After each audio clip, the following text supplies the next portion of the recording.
Okay, so when you're working on Project 3, one thing you want to do is make sure that you go to View, Preview, so that you can get a screenshot matching that artboard so people can see all the work that you did.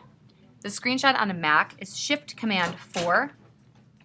It gives you this marquee, and then you can simply draw it.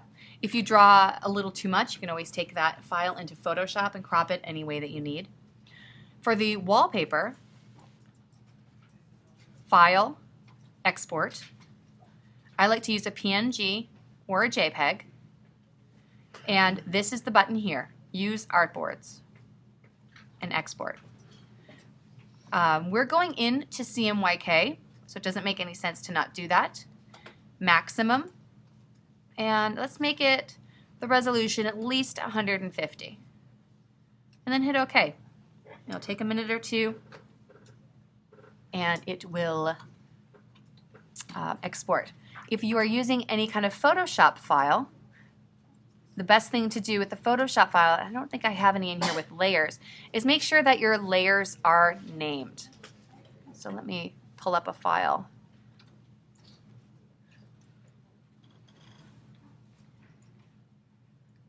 Yeah, I've compressed everything on my hard drive, but if you have a Photoshop file, okay, here's one. So if I was using, clean this up, in my Project 3 folder, and I was using this arrows file, if you have a PSD, you want to make sure all of your layers are named.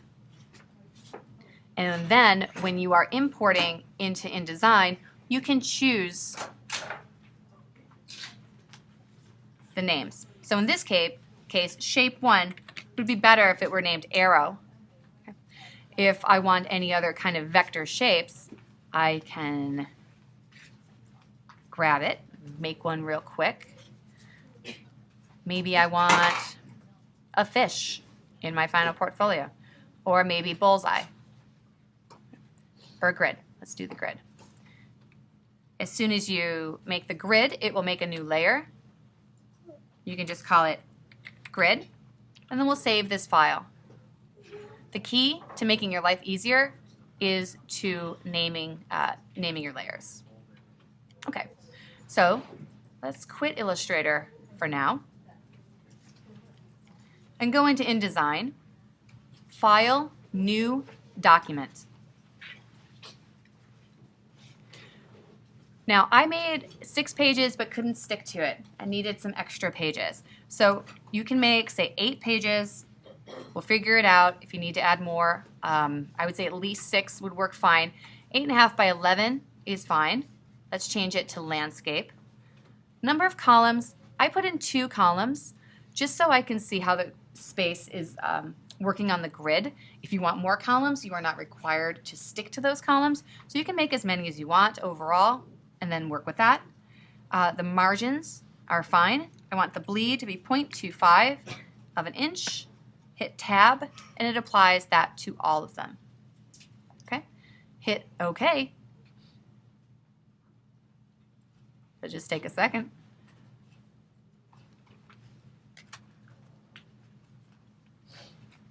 All right, and a couple of things as far as where to start. I say start at the beginning. You need your name, right? So let's Command minus to zoom out a little bit, get your pages panel, and we are on the cover. All right, so Command minus. You know you probably want your name, yeah? Grab a text. What this columns will do is they're really going to allow you to keep things completely organized.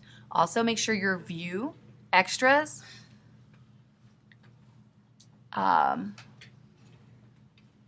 where are the smart guides are selected, grids and guides. I'm going to type in my name. You're only allowed to use 2 fonts, but as many versions of that as you want. So if we pick, I picked Century Gothic, I think, for one of mine, and then I picked another one that was a serif, so it had a nice contrast. So let's see. You know what also might look kind of funky is if we use American typewriter for a name. And increase the tracking, oh, oops, sorry, not that, the tracking a little bit.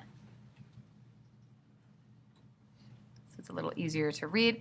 And the example that I didn't like a lot of things being black. So I went into the color picker and I chose a lot of grays. Here's an easy way to choose grays. You can just dial it in. Okay, 70K is going to be a grayscale. And then once you've got that color selected, oops, you can make a new CMYK swatch. And you'll see that swatch will go right into your swatches panel. All right, hit OK. Another thing I like to do is adjust the tint of the color.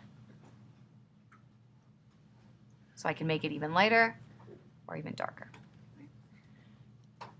I'm going to grab another text box, and you need to put, what was it, ACG 100, 1, 2, 3, 4, 5, 6, 7, Fullerton College, 1, 2, 3, 4, 5, 6, 7, and we are spring 2014. And this is where I think I'm going to contrast it with Century.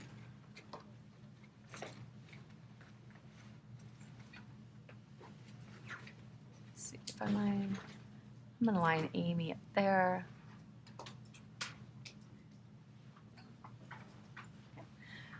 And let's see, if I want to add a big dash,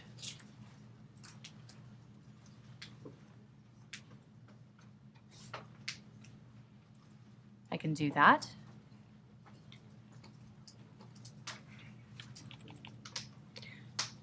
Again, if I want to change the color, with this selected, go up to the T. And if we double click here, you can type in a grayscale, maybe 50%. Hit OK. That's going to give you a nice gray. And with that selected, just hit Add CMYK. Oops. Hit Cancel. Sorry, I accidentally added the wrong thing. Cancel. Click here. Type in 50. Add CMYK swatch. Okay, and it adds that. So now you can see I've got a 50 here. I've got 100K here. I'm going to go up and make one that's 70. Add CMYK swatch. And then 30. Add CMYK swatch. So now I have a range of grayscales. You can, and I do use color, but I like to make sure that all of my swatches are laid out. And if you make swatches at home and you want to bring them in, you can go to Save Swatches and save them as Project3, say, for example, in Project3, and .ase, and hit Save. Excuse me. Okay. Now it has a, let's move it down a little bit. And this is the part that takes some major finessing in order for it to look as cool as you want it to be. Maybe the name could be a little bit bigger.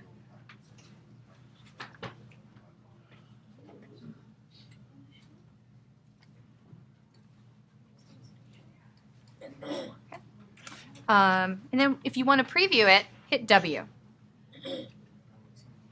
And what that does is puts you into presentation. I'm sorry, preview mode. If you want to go into presentation mode, you can use these options right here. Or here. Also, you have presentation is Shift W. And display performance is set to typical display, so things may look a little pixelated. You can always set them to high quality display. if you were having a hard time kind of figuring out the quality of it, but it will export everything at high quality. This is set to typical just so it's not as taking as long to lag to check it out, right?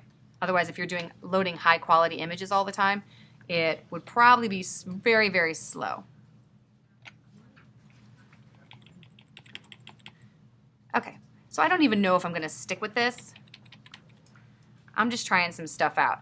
And I think you should absolutely try stuff out and have as much on this board out here as you want. Whatever's on this board, the scratch board, will not be printing. So you can use this to make your name in several different fonts. You can use it to make a bunch of different page elements. And instead of deleting, you can just drag them over here. That way when you come to class and you say, oh, I don't know if I like this, I tried this other thing, and if I say, well, what does the other thing look like, you have it to show me. So that way we can pick the best. Okay? So any questions about how to get that set up, how to get your swatches? We can do it all in one layer because, again, we have sublayers. And that's not a problem to select one part of the sublayer by clicking in your this little blue box. You can turn off eyes, so you can change the visibility. You have you can hide it. You can make new layers here. When the color is red, that's just the color that is going to appear here. It has nothing to do with any actual color, like a fill color on the layer. Cool?